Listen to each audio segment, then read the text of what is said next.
Yeah, if you'd have been standing here in, say, 1750, it would have been a really fine bucolic scene. You would have been standing on a place called Bolton Homes. That is the sort of meadows and water meadows belonging to the village of Bolton, which is above us.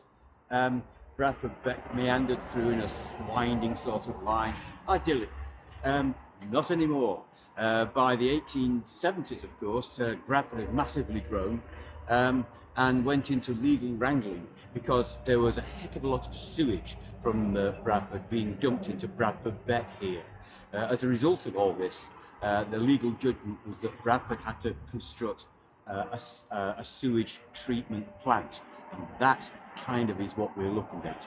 Or the remains of it, I should say, because it's not a sewage treatment plant anymore. But 1870, they built one. By the 1880s, it had been expanded massively. And that's the remains that we see today. Two buildings concerned with that. But also, what we will be looking at straight ahead of us was I hate to say this, but actually a whole series of settlement tanks.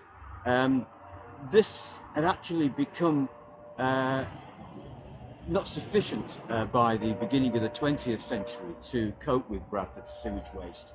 And by the 1930s, it was closed. It had been disused for some time before that.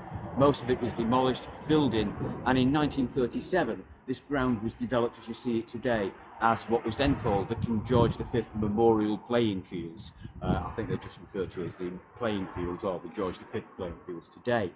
Um, by way of humorous aside, I say that there was a serious proposal from one member of Bradford Council in the early 1930s when this was being discussed that these massive and well-built settlement tanks for sewage, once cleaned out, would make fine swimming pools. Don't think the population of Bradford would have gone for that much.